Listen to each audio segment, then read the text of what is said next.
We're here today with the 99 Grand Marquis that it's having bad shock issues. Now I already replaced this side. I was gonna start shooting a video, but I got, carried away on it, and I thought it would be better to just go ahead and get one side done. Then when I show you how to do the other side, I'm not too lost. And plus, I had to put it back together, run to the parts store, because I realized I was missing the top nut for this side. So now that we got that taken care of, let me just put you through the process here on which to do these.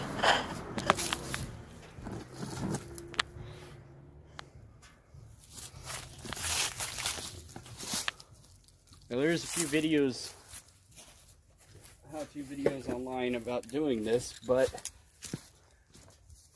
most of them I found are pretty vague. So I'd actually like to try to go more step by step with this one. As soon as I find the wheel lock key, we'll get this going. There it is.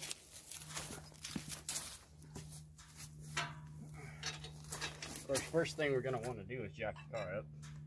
And I have chalked the front wheel because this is a rear-wheel drive car and we're going downhill. You don't want it rolling off into my neighbor's car. I don't think they'd appreciate that too much. So we're going to jack up the car.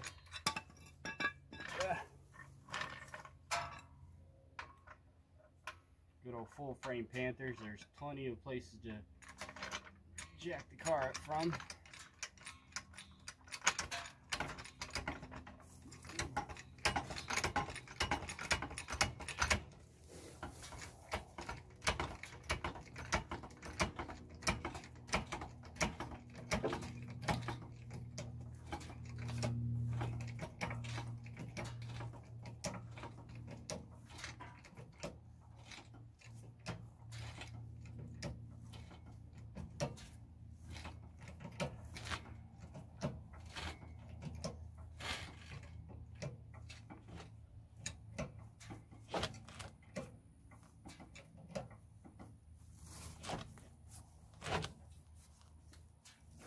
Like we just barely got it high enough off the ground.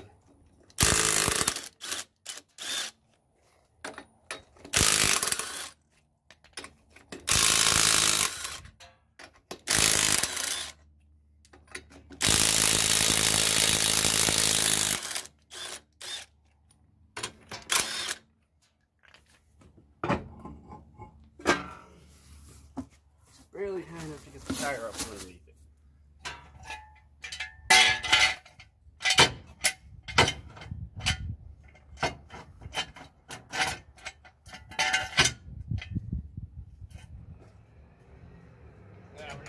Set this down on the jack stand. Just remember, we gotta jack it up later.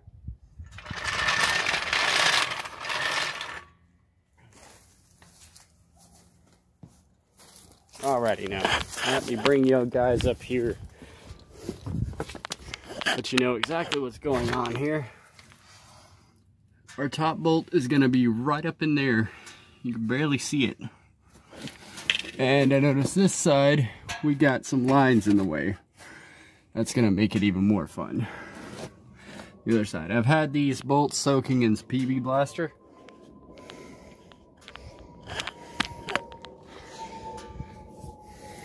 Just for now, I'm gonna go ahead and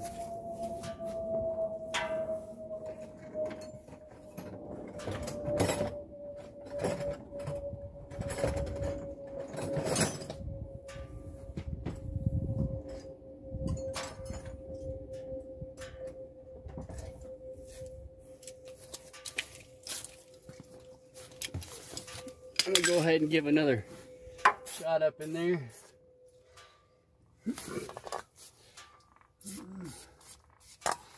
And down there, a little bit more would never hurt.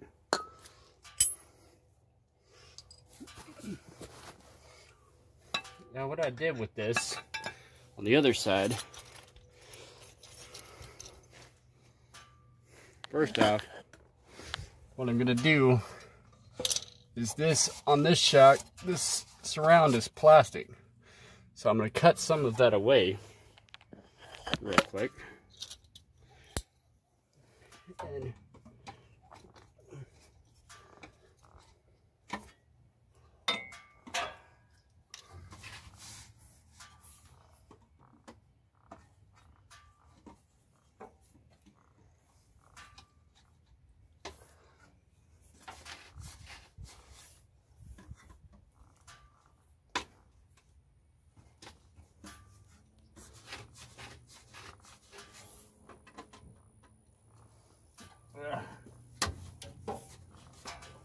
fight with it for a minute here.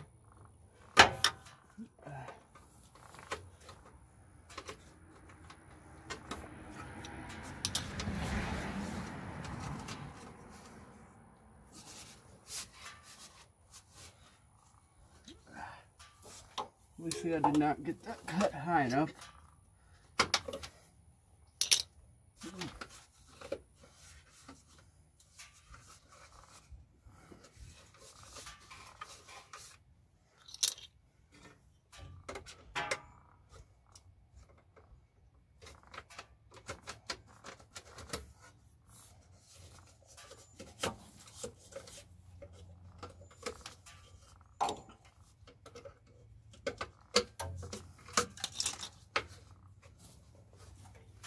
Okay, now that I got that done, I'll show you.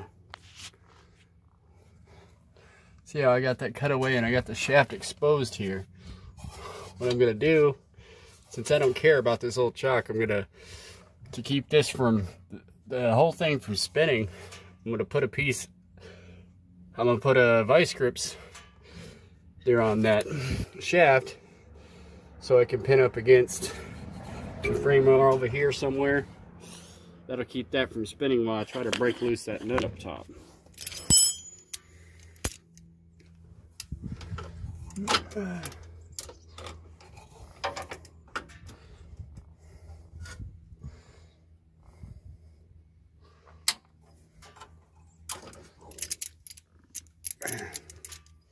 You're gonna want to get this really tight on there.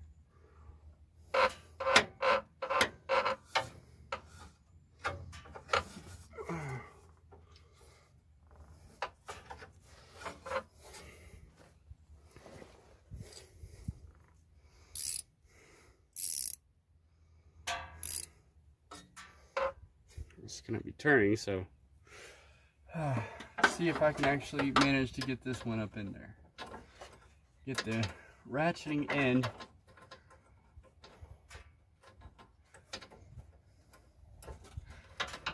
hey, you have to wrestle with it just a little bit, get the ratcheting end to go on there.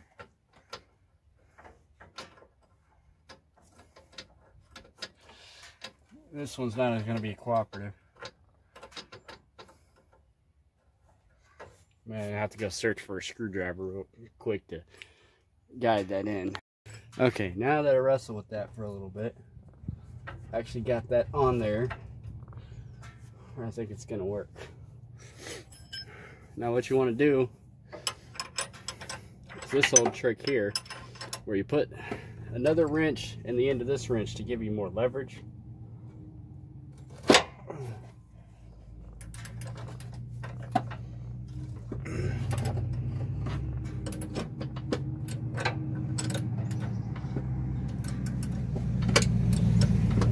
And hope it's not spinning inside the vice grips like it is. The vice grips let go.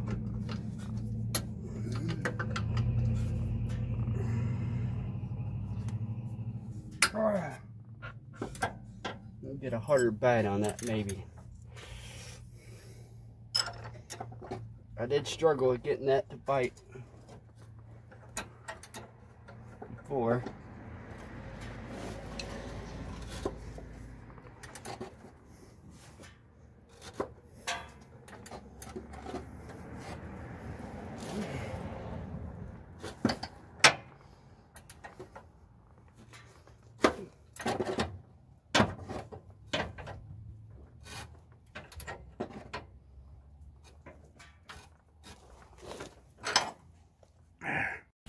Okay, after much fighting with it, finally got it to cooperate.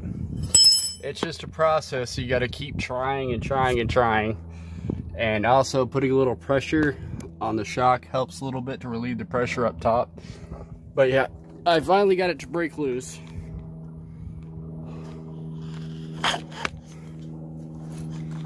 And so now, let's see if I can get you up in here. Ah, come on.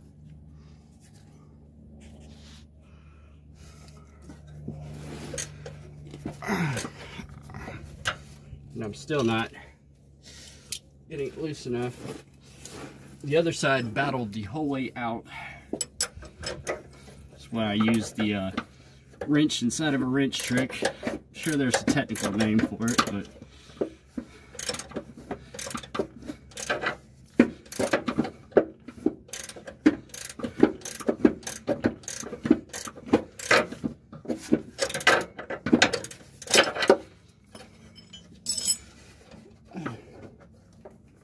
it's just there's no room in here to grab a hold of the wrench. Only I had a super long ratcheting 9/16, that would be great. But unfortunately, I do not have that, and I keep pushing this thing too far. Every time it ratchets back there, I can't grab a hold of it.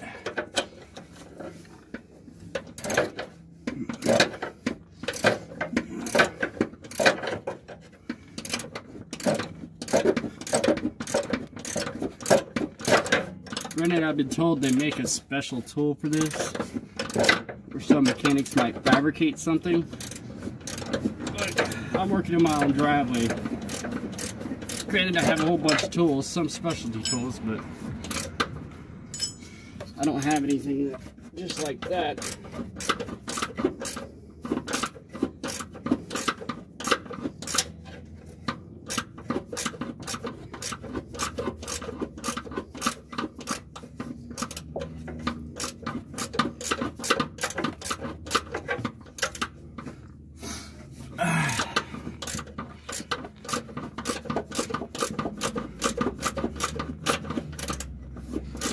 Alright, I'll come back to you on this. Or maybe not. Hold on.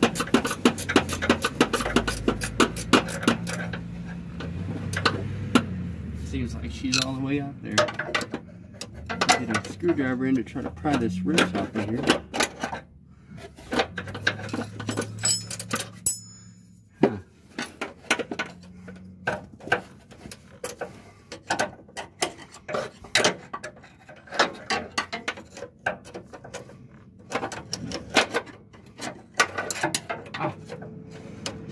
It doesn't seem to want to come off there. There it is. Maybe take it the rest of the way back in. And get that little sucker out of there.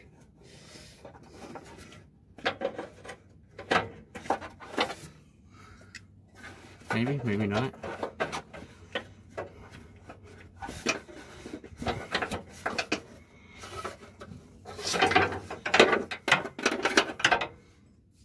Anyway, that sucker doesn't want to come out of there. Now that that's done, let's get these vice grips off here. Just a little tip that I use. When you have vice grips clamped really hard, one trick is to take a screwdriver, slide it in there, get one side anchored to one side, and you can just do that rather than trying to murder your hands. Alrighty, of course the next step is there's a bolt right here that you want to take off, and that takes the bottom part off.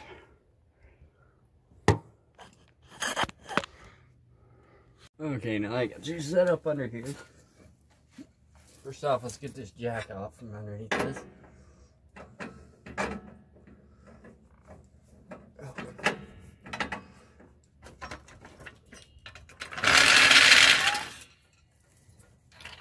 And now,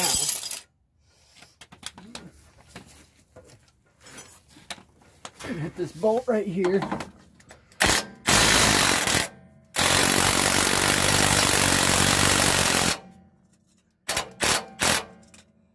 it loosens up, and then there's a gonna be a 19 right there on the back side.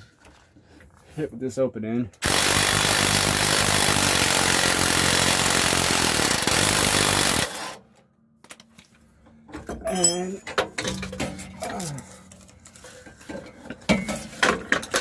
And that's your old shock is out of there. As you can see by all the fluid, that thing is done.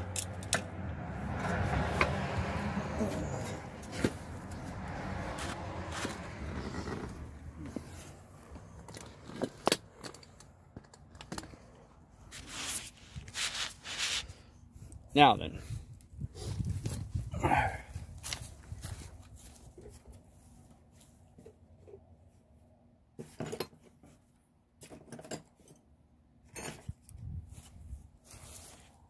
so now we have shocks, Elite suspension, which came with my parts car for free, and it was missing this nut here, which I had to go.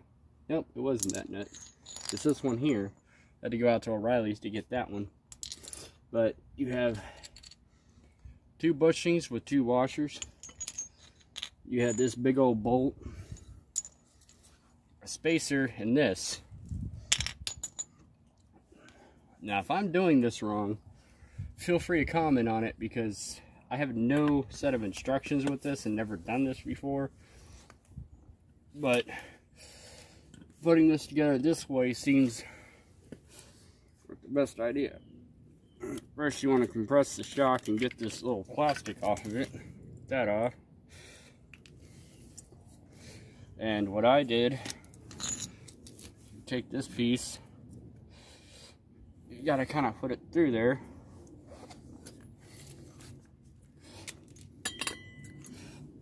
Give it just a little bit of persuasion with a hammer here.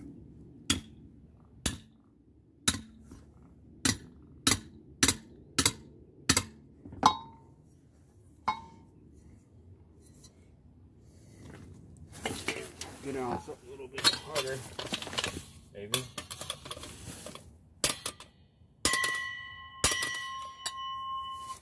I don't like the idea. Let me get up on the porch like I did earlier. Alright, now I got that stud, or whatever you want to call that, or hammered in there.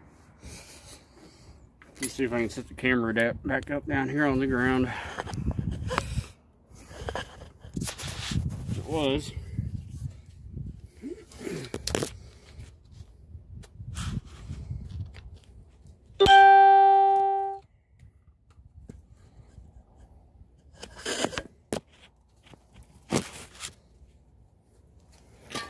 Okay.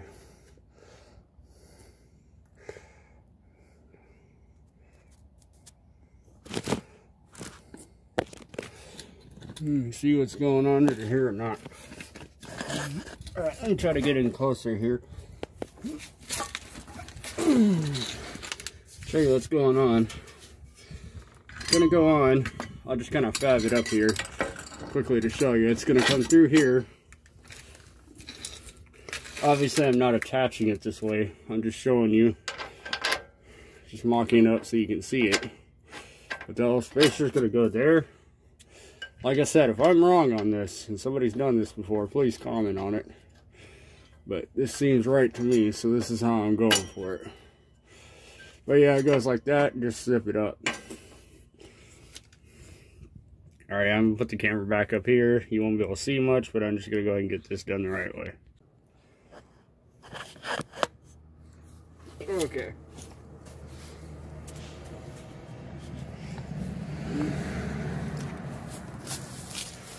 Father back here said I was just kind of mocking that up that way. Get this back apart and put it in there right. Obviously, you're going to want to just wait. Let me sit here and skip some steps. First, you want to put this one of these washers here, and these little rubbers, the bushings. They have a bigger side and a smaller side. The bigger side fits perfectly up in this pocket. So that's the one I'm putting the bigger side up. that way. That goes on the bottom. I'm gonna try to dig this bolt that nut out of here. I'm thinking about it.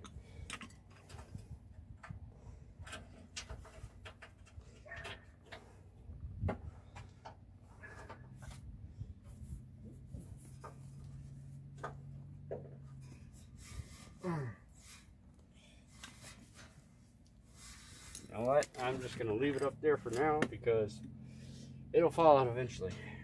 Or I might try to dig it up out of there when I'm done. But for now, it could just stay there. I'm gonna push this down. It's gotta be good. A little bit quick with it.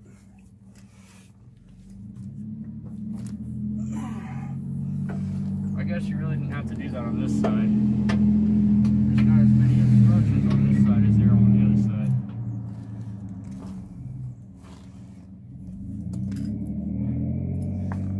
And of course, like I showed you before, this is through the bottom with that spacer on there.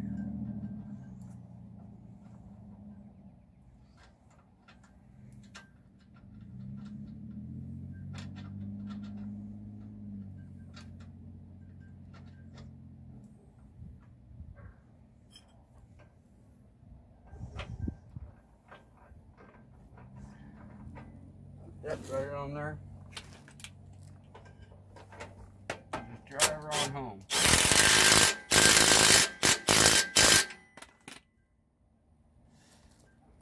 I'm sure there's an exact torque spec on that, but Dooga Dooga's good enough for a shock in my mind.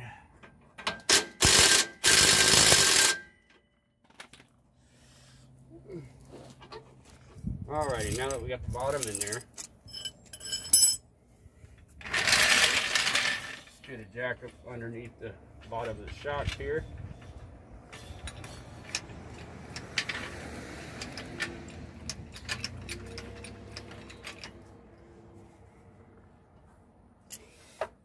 Just a little bit of pressure relief on it.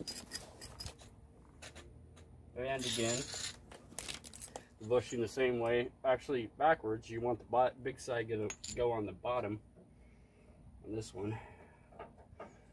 This is going to be fun to get this in there.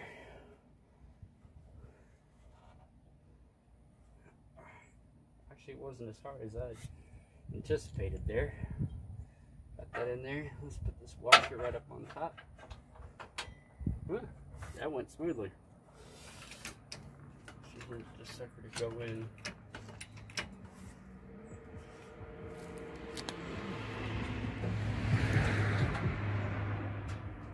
See if I can fight with this thing. Get it in there. There it goes. Didn't seem to want to go in there far enough to get started.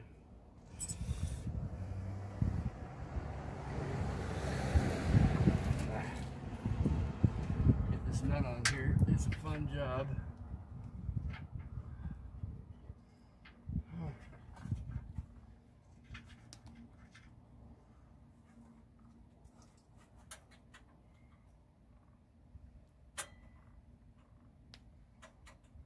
Is. Oh,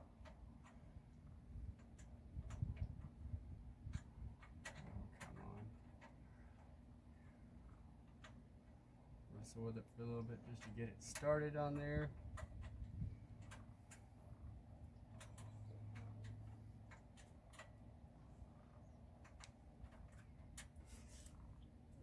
Which is not going to cooperate at all.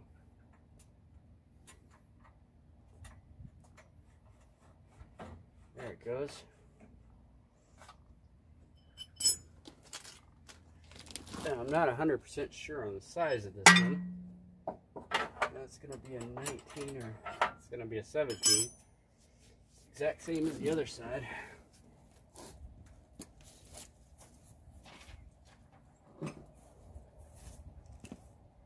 This is where it gets really fun, considering I do not have a ratcheting 17.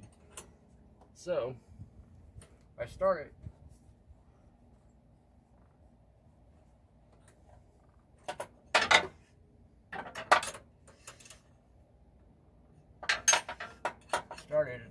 grab the top of the shock at the bottom. I can get the open end on there. Turn that. With the open end on the top. That'll get you down a ways.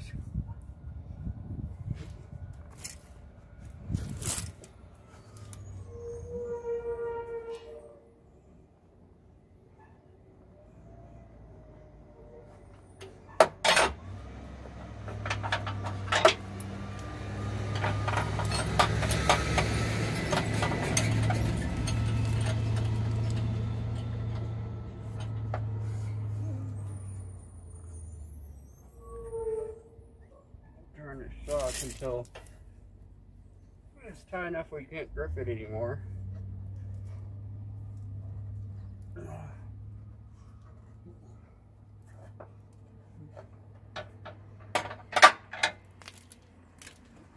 And then comes the tedious task of me turning this shock 1/4 turn at a time.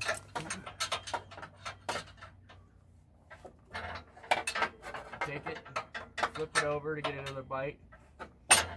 Just keep doing that until it's tight. Which I'm going to stop this part of the video there because this video will be way too long if I record this whole sequence. Okay, after about 17 hours of tightening that, we see that it's in there solid, it's not moving anywhere. So now, go ahead and release the pressure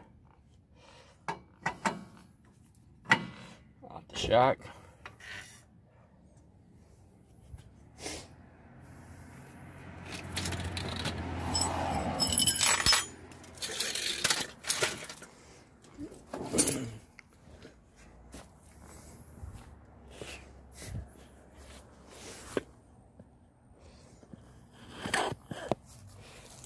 So now I'm going to go ahead and jack the car back up.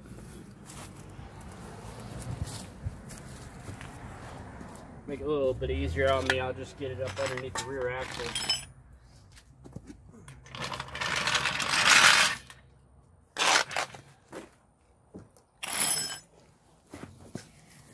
So I'll have to go up so high.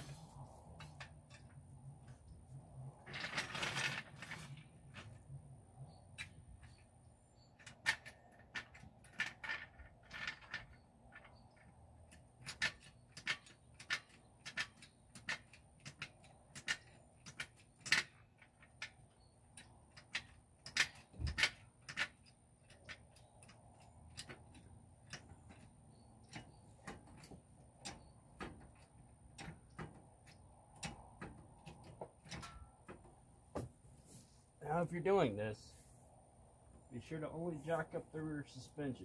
Try your best not to pull it up off the jack stand, especially while you're up underneath the car. You see the car rising off that jack stand, get out from underneath it. But we're actually still on the jack stand on the frame. So we're still safe here.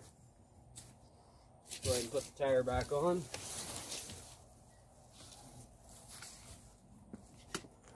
Pretty straightforward there. I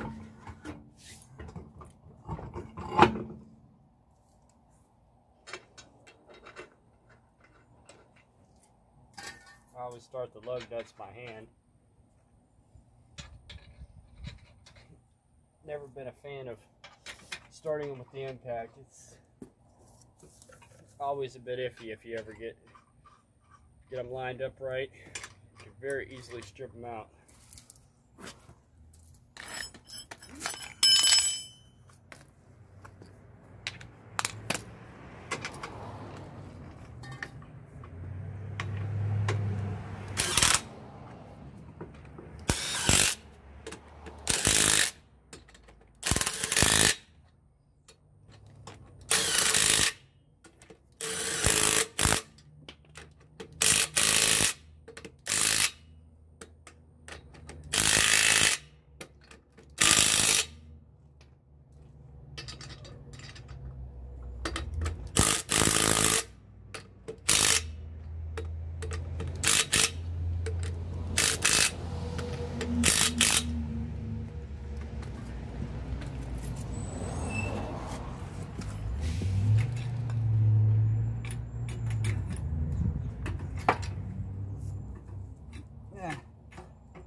now we're going to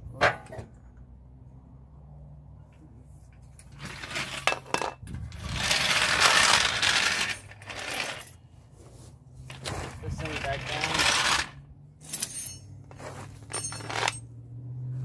And we can try to hit the frame high enough to get this thing down off the jack stand.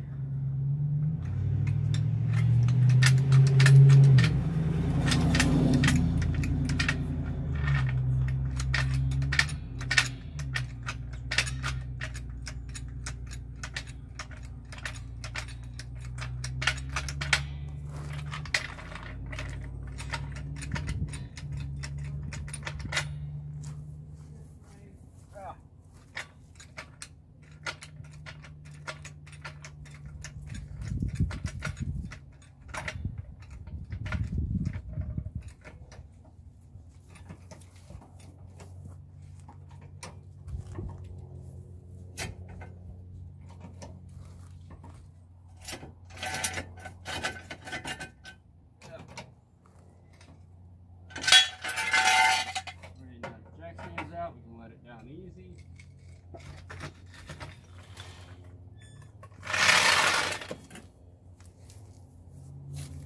Right down now on its new, brand new shocks with no more bounce in the room.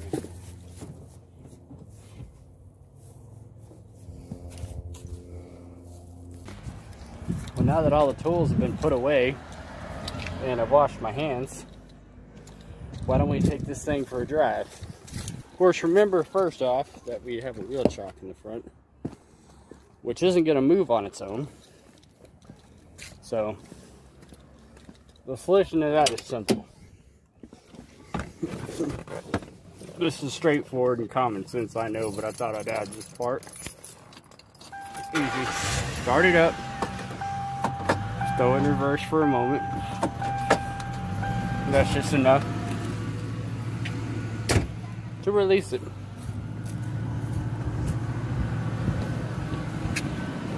And then you can just pull it out. Right now, I'm gonna go put it over here by the parts car and slap it up under that tire. Just because. This is my parts car I picked up. It's a 2002 Lincoln Continental, or not a Continental, it's a town car. But I might elaborate on this one a little more later on. But for now, let me grab my drink I think I left sitting over here. Oh yeah, can't be without that. Let's take this baby out for a test drive. Alrighty now, let's take this thing out for a test drive now. I know you love the headliner. I don't know what that's from. I believe the previous owner was a dog owner and it went crazy or something, I don't know. But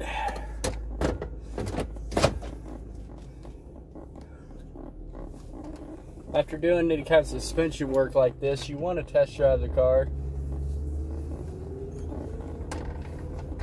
You know, especially my neighborhood has all these little speed bumps.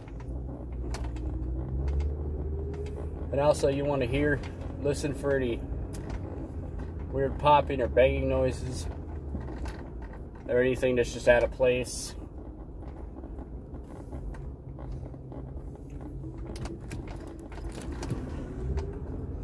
And you want to kind of settle the springs in a little bit. And I can already tell you, you can't notice it while, you know, I'm driving the car and you're just watching a video, but this thing glides over speed bumps so much better than it used to. It used to bounce all over the place. But now it just glides right over them. Car's like, feels like a luxury car again.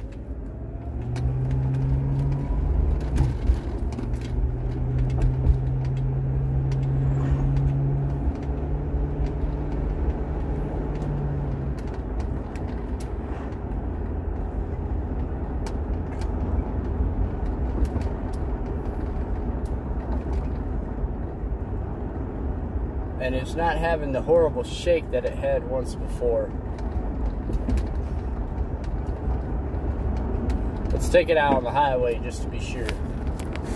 I so happen to live right next to a highway, so.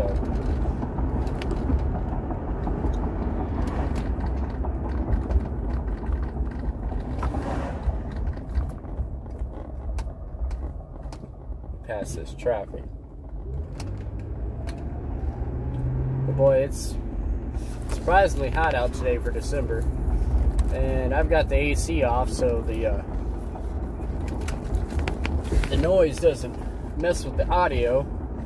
I'm kind of regretting that decision at the moment, so I'll try to make this a little short and sweet. Plus, I want minimal noise in the car so I can, you know, like listen for any pops, knocks, bangs in the suspension that wasn't there before. Make sure I did everything right. You always want to be sure of it, especially if you're doing the job for someone else.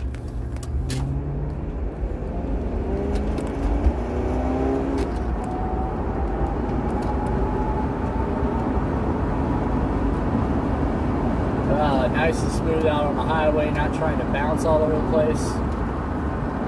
This surprising what a difference in just a set of shocks will do.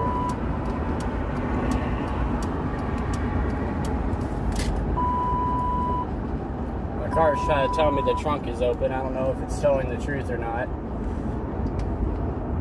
It's probably not. This thing has a bug in it where it decides its trunk's open sometimes, and it's really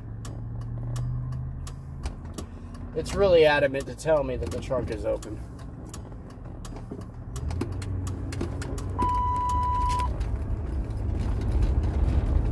So I'm going to pull over and let's check it out. Make sure the trunk isn't actually open and it's not going to go flying open to my spare tire and whatnot. It's not going to come flying out.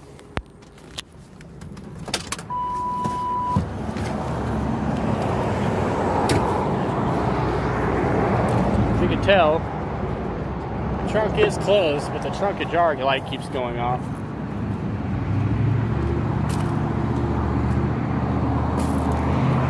This is always fabulous to see. See this all the time in my neighborhood. This is a great area to live in. Just needles laying on the side of the road.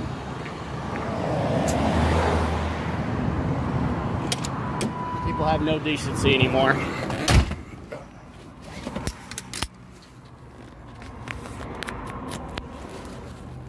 Anyway, thought I'd make sure my trunk wasn't closed, wasn't open. I think it's just my car trying to tell me it's open, and it's not. There's something wrong with that circuit. It's an old car. It's 21 years old. What do you expect? But anyway, I'm going to go ahead and cut this short, and I'll meet you back at the house. Well, that concludes that repair. Another repair done, and done right, in the trailer park driveway for a lot less money. Granted, that whole repair cost me $4 because see, I'm sitting here in the parts car. I paid little to nothing for this car, and those parts were brand new in the trunk. It cost me $4 to get a set of nuts to replace one that was missing from the kit. So, you know, that repair could have easily cost $500–600 plus parts. I saved myself a lot of money there. But anyway, I hope you enjoyed the video and it was informative. So if you have this job coming up, a lot of cars are a lot easier to replace rear shocks. I've done a lot easier jobs. I've done a lot harder jobs. That one wasn't terrible. It was challenging though. But anyway, hit that like button, hit that subscribe button. And I'm sorry I haven't done a lot of content lately. I've had problems with memory on my phone. I'm only shooting this on my Samsung Galaxy. You know, I'm a small-time channel. I haven't gotten anywhere with it. I don't have a whole lot of money to be investing in it. Especially since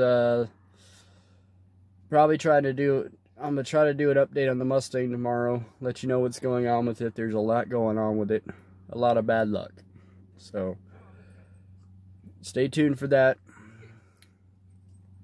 Until next time.